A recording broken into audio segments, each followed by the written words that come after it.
आयुर्नश्यन्ति पश्यतं प्रतिदिनं याति क्षयं यौवनं प्रत्यन्ति गताः पुनर्न दिवसा कालो जगद्भक्षकः लक्ष्मीस्तु यस्तरङ्गभङ्गचपला विद्युच्चलं जीवितं तस्मान्मां शरणागतं शरणदत्तं रक्ष रक्षाधुना करचरणकृतं वा कायजं कर्मजं वा श्रवणनयनजं वा मानसं वापराधं विहितम् अविहितं वा सर्वमेतत् क्षमस्व। जय जय गुरुनाब्धे मा श्रीमहादेव शम्भो त्वदन्यशरण्यप्रपन्नस्य नेति प्रसीद स्मरन्नैव हन्यास्तु दैन्यं न चेत्ते भवेत् भक्तवत्सलाहानि ततो मे दयोदयं संनिधेहि। Shiva Stotram by Shankara. O Lord, with the passing of every day, the duration of life is seen to shorten and youth to decay. The days that are gone do never come back. Verily, time is the devourer of the world.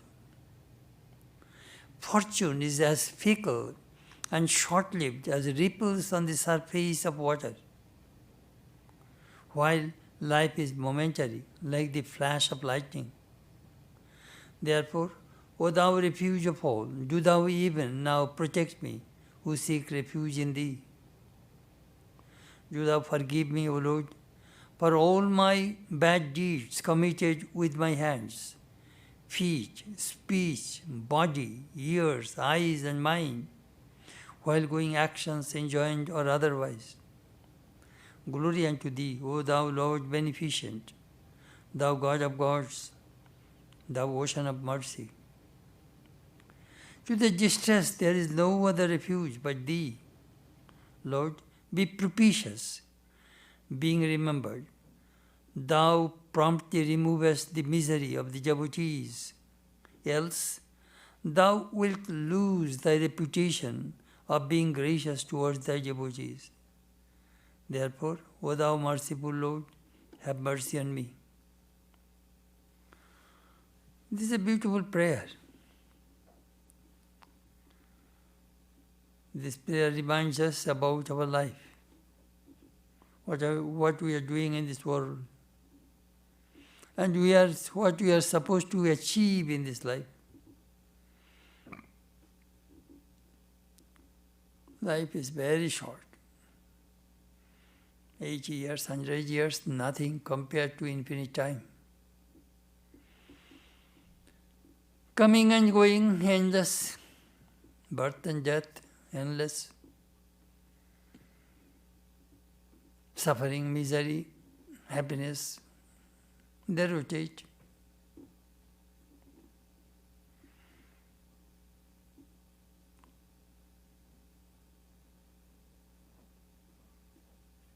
What to do?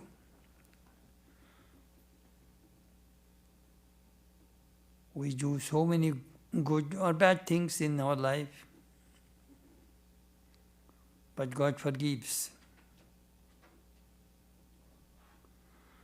He is refuge to all beings.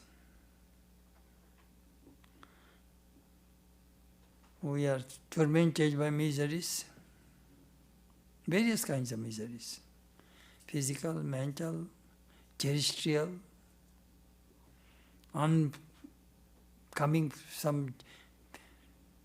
sufferings come from external beings, other people. But God protects.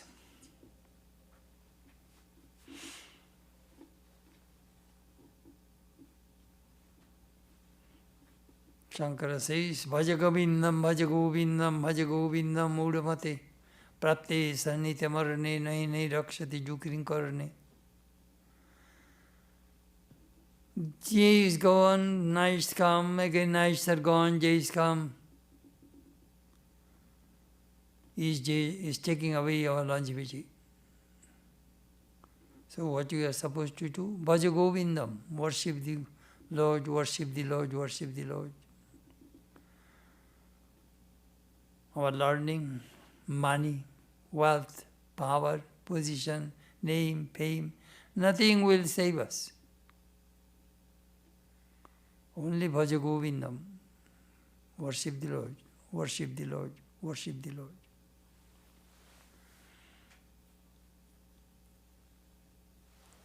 We can worship in many ways.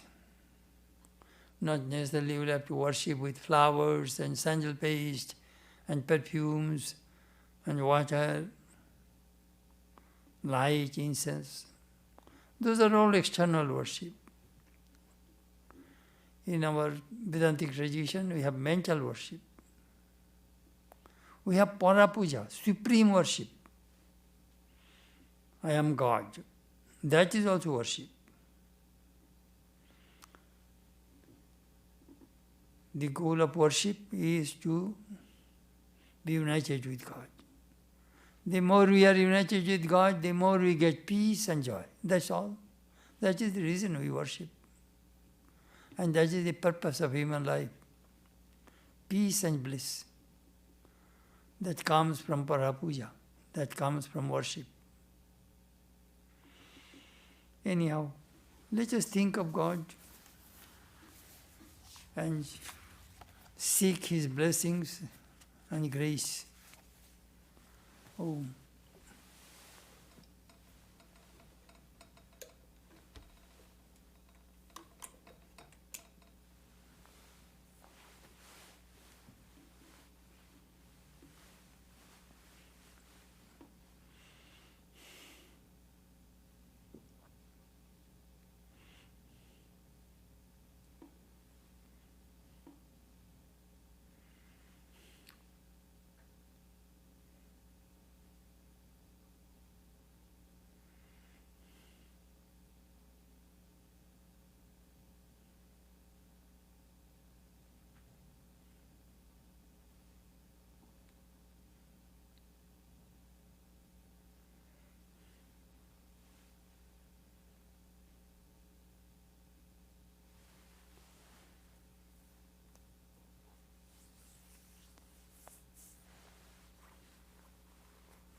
Sahana bhavatu, sahana bhunaktu, saha viryam karvam bhavai, tejasvina vadhitamastu ma vidvesha bhavai.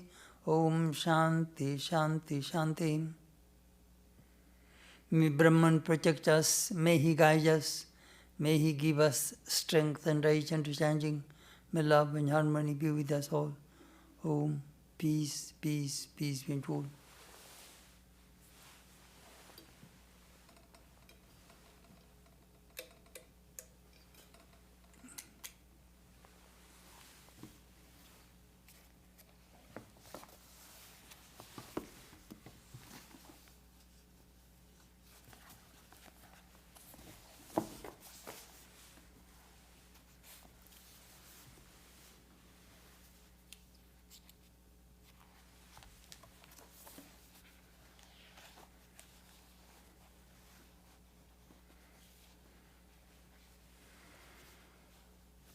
Panchadasi by Vedanta Muni, chapter 6, verse 239.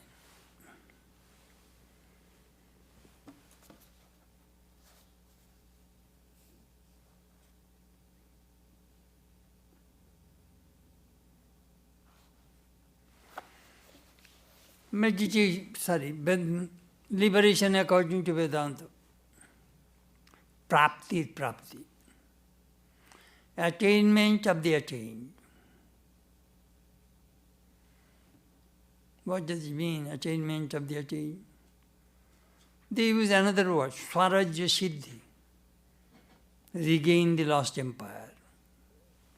What does it mean? It means we are free, but we forgot it. Guru and the mantra remind us again and again our true nature. They give various kinds of illustrations. Suppose you will go to a party, you are looking for your necklace. You are searching, searching, searching, you are miserable. Your friend is waiting and asking that, what is the matter, why are you so late? Well, I need my necklace. Then you say, yeah, I see the necklace under your turtleneck sweater. See? The moment you see the necklace, you are happy. That is called prapti, prapti. Necklace is there, but we do not know. We know a story of a Rajput prince. The Muslims invaded, and the nurse took away the prince, newborn prince, to her home and raised her. The Hindu king's empire was invaded by the Muslims and the king was killed. Later on the Hindus again fought and got back their empire, and they brought this new born native, at that time he grew up, brought him back and put him on the throne. You are the king. But I don't know. That little child was raised by that nurse and returned to the throne. That is called prapti, prapti. I have the empire, but I forgot it. I have the necklace, I forgot it. That is the position of Vedanta. Then why do we practice spiritual disciplines if I are already free? That is the question. If you are already free, if you have this conviction, you will not have to practice meditation, japam, nothing. When you go to the roof, you do not make any effort to climb over the steps. You are already on the roof. That is the reason this verse where I told you last class. Na nirodho, na chatpatti, na baddho, na sadhaka, na mumukshur, na vaimukta, itti sha paramarthata. Do you want to know the extreme, the highest truth? Listen, this is the highest truth. It is in the Manjukko Karika. Na nirodho. It has no death, no destruction. Na cha utpatti. It has no origin. It has no birth. Na baddho. It is never bound. Na sadhako. There is no spiritual aspirant that I have to practice spiritual disciplines. Na mumukshu. I am mumukshu means I am desiring for liberation. That is called mumukshu. Na mukto. I am free. Ityesha paramarthata. So in the ultimate truth, there is no such things. No birth, no death, no desire for liberation, no liberation, nothing. Already free. That is the highest truth.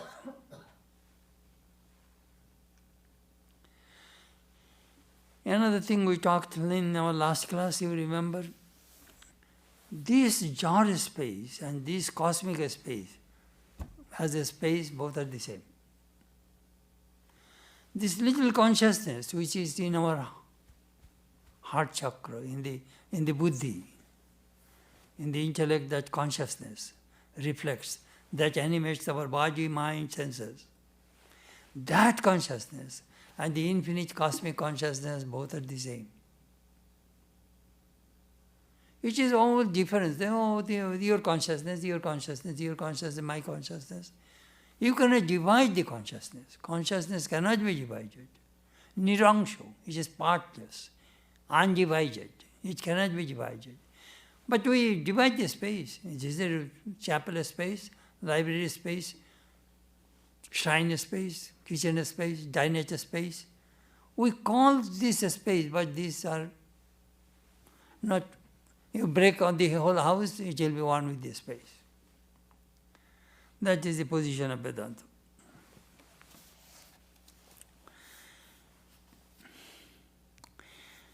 Je vadanti itthameteopi brahmanti vidayatra kim na jatha purvam etesham atra bhrante radarshanat.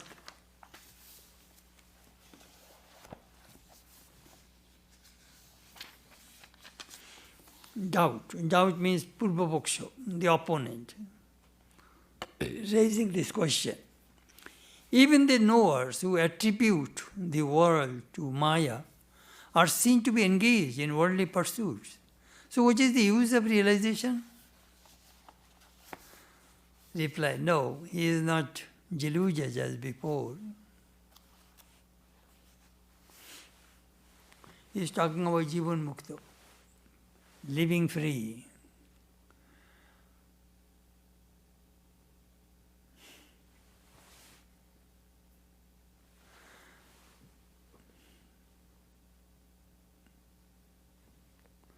A man came to interview Swami Vivekananda. What is the duty of a man? Swami said, the duty of a man is not to do anything. My goodness, you started Ramakrishna Math mission, all these activities. That is true. But I told you the truth. In Atman there is no action. In the domain of Maya, action. Action is possible when there is duality. In Advaita, non-dualism, there is no action.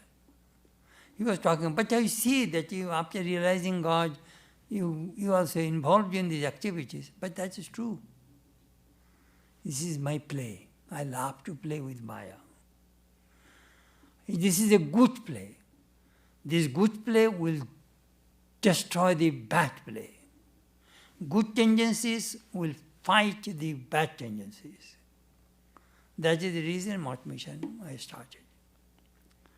You know, sometimes we think,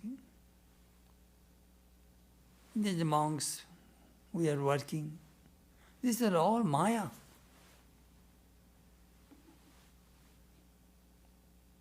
Serving the poor people, serving the sick people, serving the illiterate people, serving the destitutes.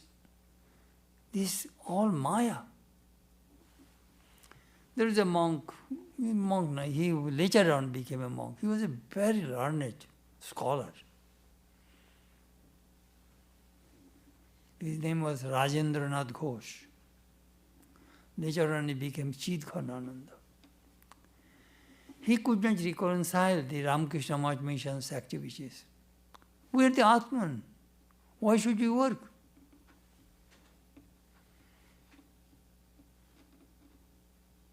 action is possible only in the domain of Maya. So why should I get involved with Maya? We shall not do anything. We shall go into the cave and think I am Brahman. Bas. Why should we get involved with these activities? Lectures, classes, writings. Maya. Hospitals. Maya. Why should we get involved? And the problems, raise money, this, that. Oof. Problem after problems. Why should we get involved? Then one Swami told that scholar, my goodness, you were such a great scholar, but you forgot your Vedanta. What do you mean? The great Mahavakya of Vedanta is Aham Brahmasmi, I am Brahman. Tattvamasi, thou art that, you are Brahman. Correct? Yes, that is correct. So when you close your eyes, you say, I am Brahman. When you open the eyes, you say, you are Brahman. So when a Vedanta monk is serving, he is seeing that I am serving all these living gods. So in that way, you can serve others. You have no purpose to live because you are already free. You are doing unselfishly. That is the thing Swami Vivekananda taught us. How to serve others, the living gods. That is the whole focus of the Ramakrishna mission. Worship human beings as God. Otherwise we are social, like other social workers. We are not social workers.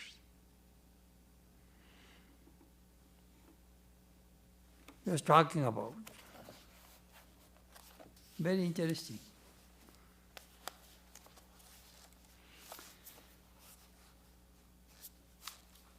Even the knowers of Brahman, who attributed the world to Maya, we think what is Maya, unreal, are seen to be engrossed in worldly pursuits. We are working. Why?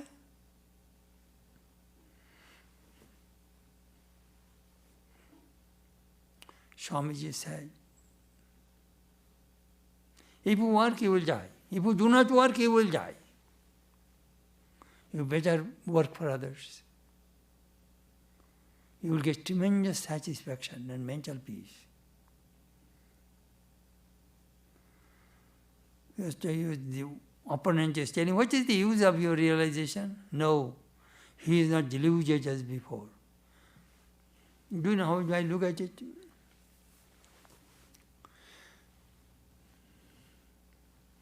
You have a friend.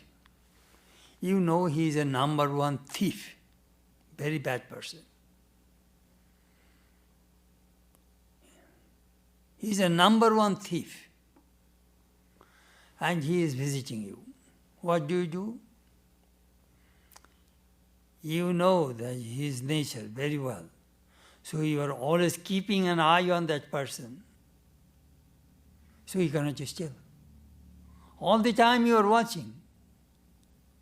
Shh, I am watched. I cannot work here anymore. My profession will not work here. So if you know Maya, and you are an illumined soul, you know the activities of Maya. You will watch Maya. Maya cannot delude you. That he is talking about. Most of the people are deluded by Maya. That is the way we should have to live in this world.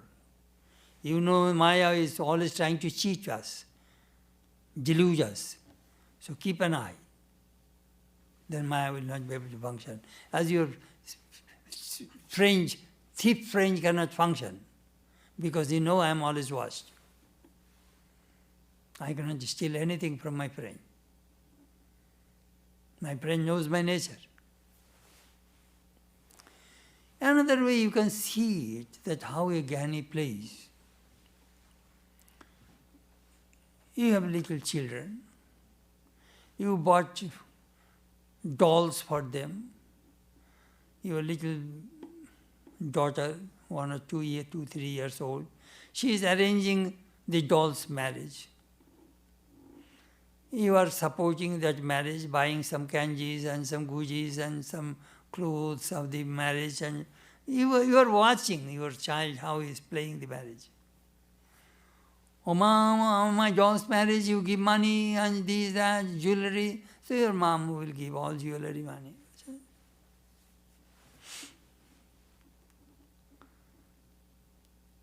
Marriage is over. That girl grew up. When she gets her real husband, she puts all her dolls in a trunk. When she gets children, again she opens the trunk and gives to her children to play. That is the way a jnani plays in this world. A human being, they're working, money, job, family, this, that. They know they are playing, like they're playing with the dolls. An illumined soul, from the top they see how human beings are playing in this world.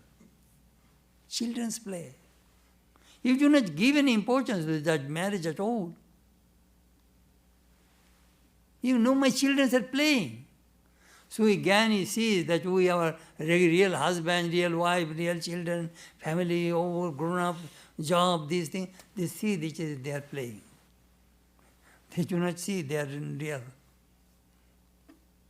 Amazing how a jnani, an illumined soul, live in this world. If you read Vivek Chudamani, they give vivid description, the signs of an illumined soul. Jivan Mukta is the Lakshanam. What are the signs of Jivan Mukta? Liberated while living. How they live in this world?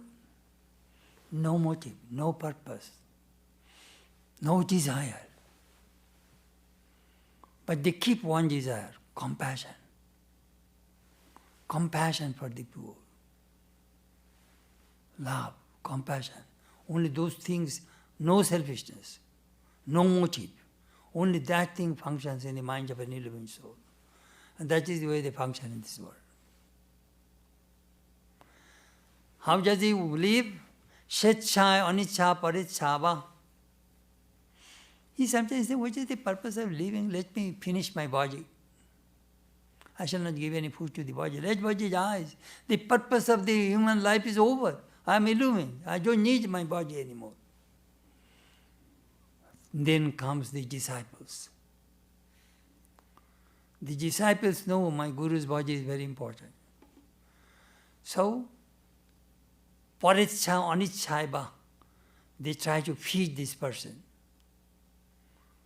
Sometimes he may willingly take food, sometimes shetchai.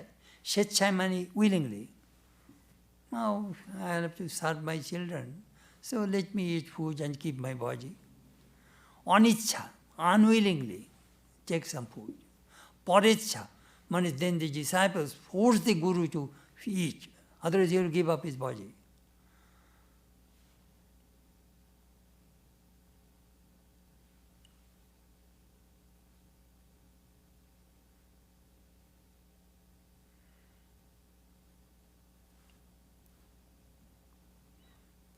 Sri Ramakrishna gave an example. I want to dig a well. I brought all the equipments to check the earth out and put all the things right and made the well and got the water. Afterwards, what shall I do? All the equipments I bought, I do not need those equipments anymore. I throw away. But some people say, no, don't throw away. My neighbor may need it. So let them be in my garage. So I keep all the equipments in my garage. So my neighbor came and said, hey, I want to dig a well. Don't buy those things. Check my equipments and dig well. You dig yours. That is the way jnani functions.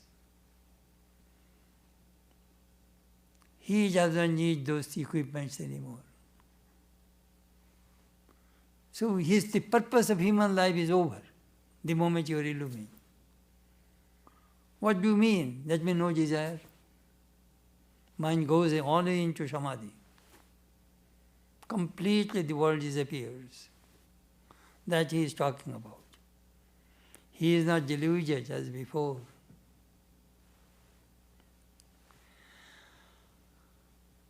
Oika amushmika sarva samsaro vastavastata na bhati nasti cha dvaitam iti ajnani vinishaya. 240. The ignorant are convinced that the happiness and grief which the world and heaven offer are real. So they do not perceive non-duality, nor think it exists.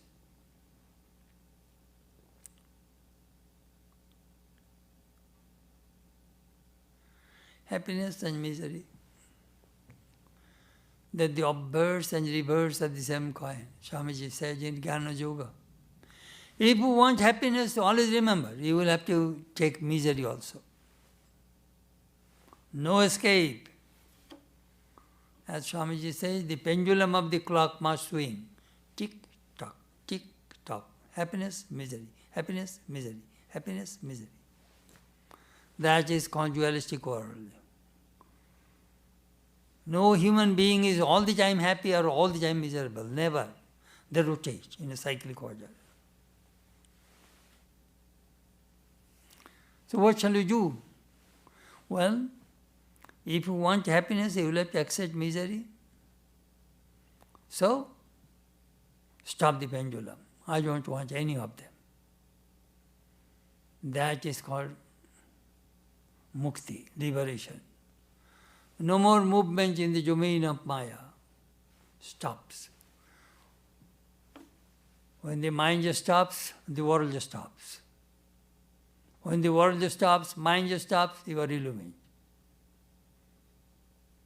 Mononash, dissolution of the mind, cessation of desire, and illumination. These three things happen simultaneously. According to Yoga Vasishta.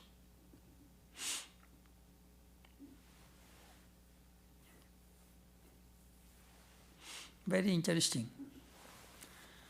Ohika amushpika. Ohika means in this world. Our happiness, misery, our enjoyment in this world. Amushpika means heaven. Some people want to do virtuous deeds so that they will enjoy in heaven. Without realizing the results of action will be ended one day. Again you will have to come back to this earth. Heaven is not place for liberation. I give an illustration. Suppose you have $10 million you put in your bank. And you are spending and spending and spending and spending. One day there will be no more money there. So punya, the virtue in heaven, is like that. You accumulated through the virtuous deeds and got a lot of punya, lot of virtues. You will go to the higher realm. But you will have to again come back. Because you have a desire to heavenly pleasures. Still you have desire.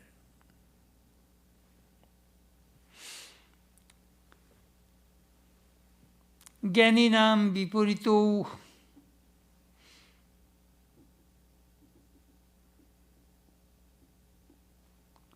asmat nishchaya samyag ikshati swasa nishchayato baddho muktoham cheti manyate. 241. It is clearly seen that the conviction of the knowers is opposed to the conviction of the ignorant. They are free or fettered according to their conviction. A mukto, a liberated person thinks, I am free, I am free, I am free. Aham, nitya, shuddha, buddha, mukta, saitya, sabhava, paramananda, ananta, adhyayam, brahma. That is the Vedantic experience. Aham, I, nitya, eternal, shuddha, pure, buddha, awakened, mukta, free, saitya, sabhava, by nature eternal. Paramananda, supreme bliss, ananta, infinite, adhyayam, non-dual, Brahman. This is the mantra of the non-dualists. aham, nitya, shuddha, buddha, mukta, satya, sabhava, paramananda, ananta, advayam, brahma. That is my true nature. But you see, if you repeat these words and meditate on their meanings, you can get a glimpse of your infinite nature. Vedantins do that. Pancha's liberation are all in the mind. Manusya, manoeva manusyanam bandha karana baddha karana mokshayo. Baddha and mukta karana moksha. Buddha, baddha and mukta, bound and free. These things are all in human mind. If you think day and night, I am a sinner, I am no good, I am no good, I am no good, I am no good, I am hopeless, I have no power, no nothing, you will be like that. That is a negative people. They are day and night, they are thinking, I am no good, I am no good, I am no good. You will be no good. Always take the positive aspect in human life. That Vedanta teaches. Swamiji says, if I tell you that you are a sinner, no good, you go to your home and cover your body with this cloth and day and night and cry and weep and wail. I am no good, I am no good. That means I am ruining your life. Instead of remind that person's positive aspect, divine nature, you are eternal. All the Atman, all power is within you. Awaken that power. That way fight, struggle. That way Vedanta teaches. Very positive. No sin. Positive. Somebody asked Swamiji, if I don't think that I am a sinner, then I cannot try to be a better person. Swamiji said, oh no, it doesn't go that way.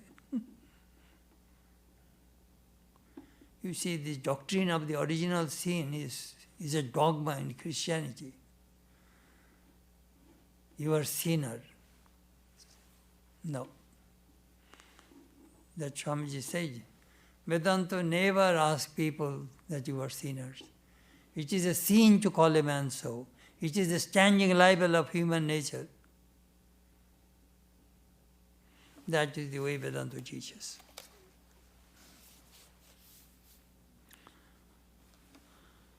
It is your conviction, I am ignorant, I am awakened. It is all the way you want to focus to your life, toward life.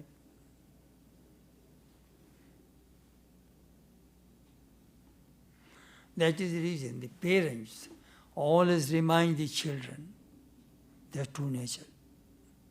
You can do it. You have the power inside. That Swamiji taught. If you read his Jnana Yoga lectures, you will find he reminds us our true nature again and again.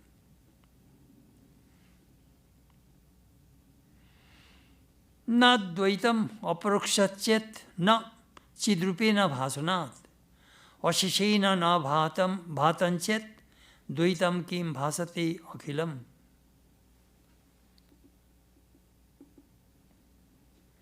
(242) Doubt. The non-dual reality is not directly perceptible.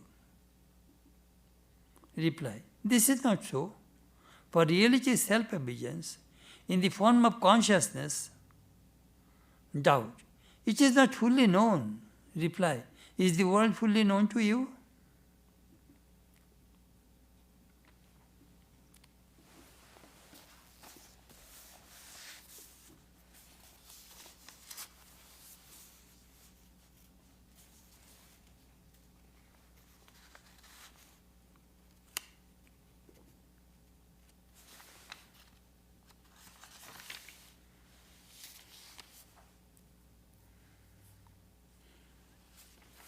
He was talking about. But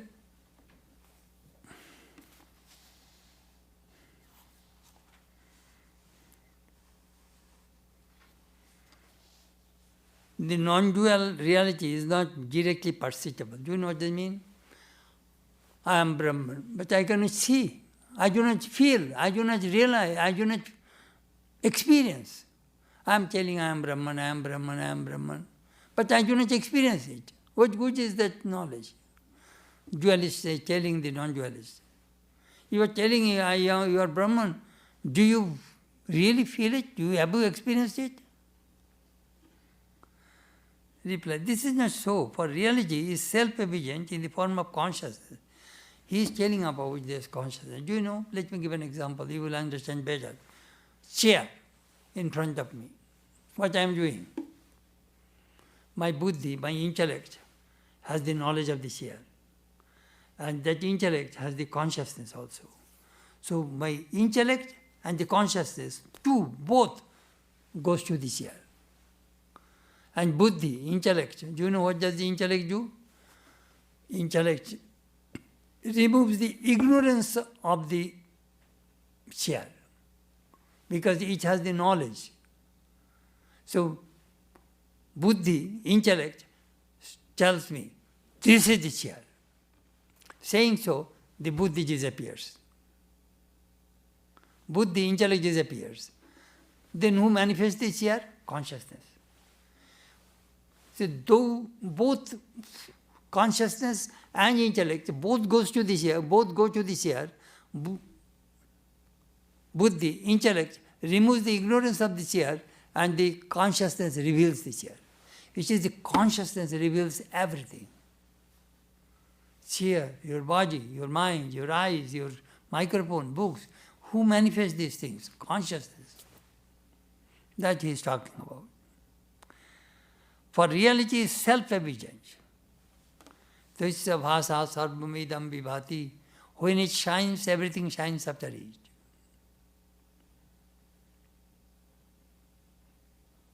You know another thing about Vedanta. If it is whole knowledge, you cannot see anything. If it is whole ignorance, you cannot see anything. What does it mean? It means if everything is light and no darkness, you cannot see anything. And if it is only darkness and no light, you cannot see anything. Let me give another illustration, you will understand better. You live with the sun. You travel with the sun all through your life. Do you have the knowledge of darkness? No. You are always living with the sun god, and you move with the sun around. You have no knowledge of darkness. You have no knowledge of light either. You know that the sun means light. You have nothing to compare. That is the position of Vedanta. You know, sometimes I give this illustration. If you want to photograph, only white will not make a photograph. And only dark shade also will not make a photograph. You need light and shade, black and white. Otherwise you cannot have any photograph. If you go to see a movie, it is all play of the light and shade that go on the screen and creating all these human forms, trees, plants, so many activities goes on the movie screen. Movie screen is unaffected. You see rain, go touch it, it is not wet. Fire, it is not burned. But we are watching. That is the way Vedanta, a knower of Brahman, sees this world. Maya. This is all on the movie screen. You know, if you really understand this Vedanta philosophy, it will show that what is going on.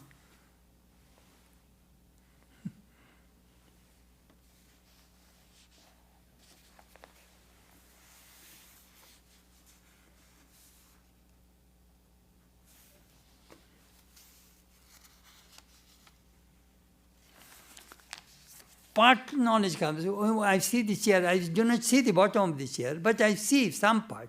I do not see the whole thing. He is talking about, the dualist says that, when you say you are Brahman, can you see the whole thing of Brahman? No. Part. But we know that then they will give an example. Do you know what is the example he is given?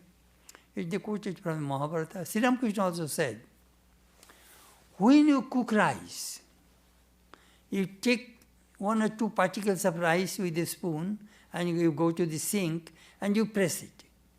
The moment you see the 1 or 2 particles of rice is soft, you know the entire rice in the cooking pot are soft. You do not press all rice in the cooking pot. That is the way Vedanta teaches. This is the way. If you know this Brahman, you know everything. If you know clay, you know all modifications of clay. If you know gold, you know earring, nose ring, and necklace, bracelet, you know all modifications of gold. No one, no God.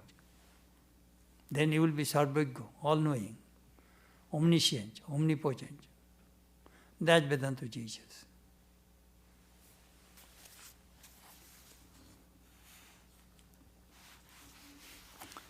If this man gets a very good news, কেবল জ্ঞানে কোনো বস্তু দেখা যায় না, আবার অজ্ঞানেও কোনো বস্তু দেখা যায় না। When you are fully illumined. Sri Ramakrishna gave an example. Throw a jar into the ocean. You see, the jar is seeing my inside is water, outside is water. Only water, nothing else. That happens to a jnani. Consciousness. Inside, outside. Or ajnani, he sees everything is dark.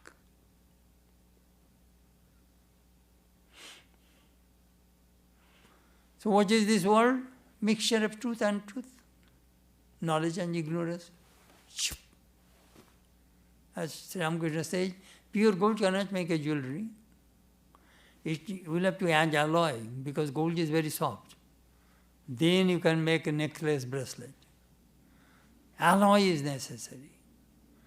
So, this world, if you want to function in this world, you cannot be 100% truth or 100% untruth. A mixture of truth and untruth. Knowledge and ignorance. That is the way we play.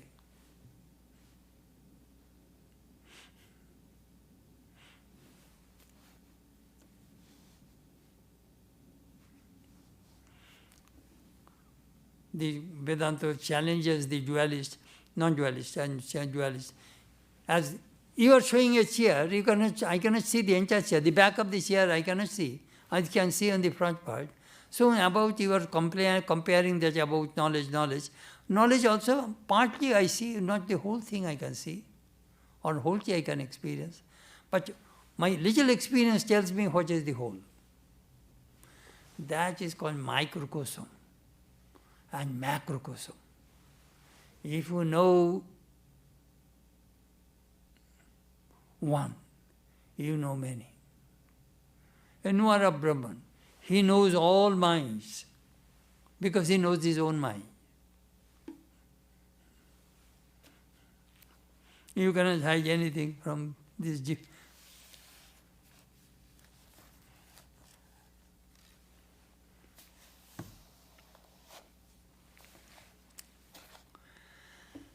Dingmatrena vivanam.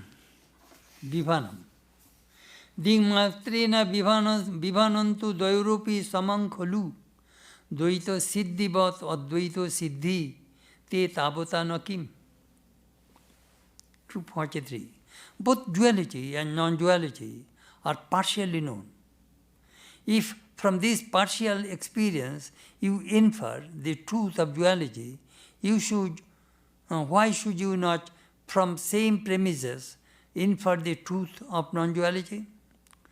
This non-dual principle is not merely indirectly known from the scriptures. Its presence is directly perceived in the shape of consciousness or power of perception. Again, please watch these two words, parokho, aparokho, direct, indirect. Most people have knowledge of God indirectly. We learn from the Guru, we learn from the scripture. God exists. This is God, this is Brahman, this is Maya. This knowledge we have. But we do not have direct knowledge. We have intellectual knowledge, intellectual conviction, but not direct knowledge. Direct knowledge, when it comes, what happens? That he is talking about.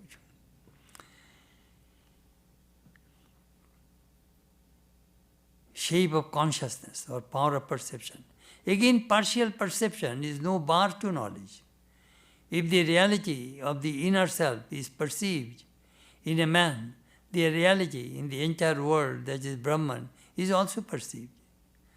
The pressing of one grain of rice in a boiling pot is enough to know if all the rice is well boiled. Sri Ramakrishna said, if you touch Ganges in Benares or Hardwar, if somebody asks you, have you seen Ganges? Yes. Have you touched the Ganges? Yes. Have you bathed in the Ganges? Yes. But if you are not touched the whole 16 miles Ganges from Gangotri to Gangasagar, you only touch the one part of the Ganges. How Ramakrishna's examples work. You want to drink. Come in the tavern, they gave you one bottle of drink, one bottle, you drank, you drank it, and you are drunk. That is enough for you. You will not have to know what in the tavern, how many bottles are there. You don't care. Who cares how many bottles are wine in that shop and how much money he makes, how much he sells? You don't care. You want to be drunk. You got it, one bottle. That's Sri Ramakrishna says. If you know Brahman, then you have no desire to know other things. Little is enough for you. You will be so intoxicated, you will not have to desire the whole Brahman. Sri Ramakrishna gave another example. A tiny ant got one particle of sugar from a sugar mountain. And the ant was thinking, next time when I shall come, I shall take the whole mountain in my small hole. That is all these human beings are thinking. One particle of sugar is enough for you.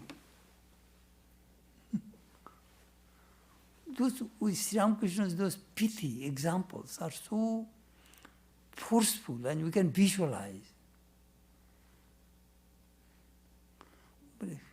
এক বোতল মদেই যথেষ্ট, শুনির দোকানে কত মদ আছে, তোমার চেনে কি লাভ? You have come to this world to enjoy mangoes. Enjoy mango.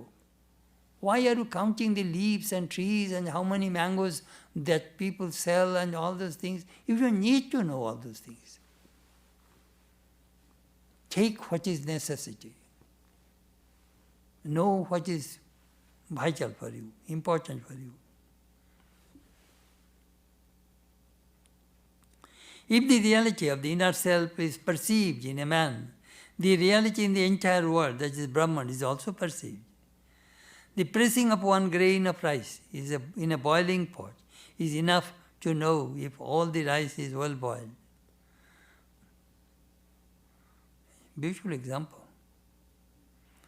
Knowing, if you know one, you know everything.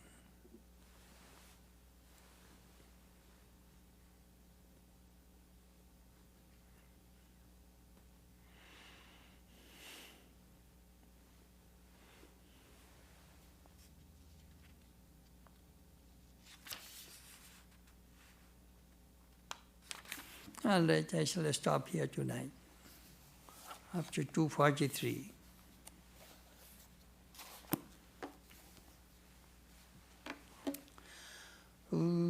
Vasatoma sadgamaya tamasoma jyotirgamaya mriturma amritam gamaya abhirabirma yedhi rudrajatte dakshinamukam tinamam pahi nityam.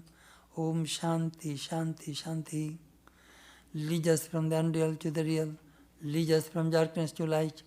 Lead us from death to immortality.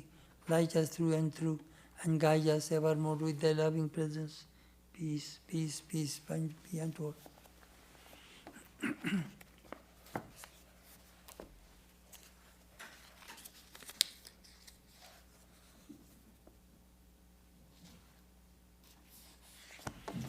Every day into the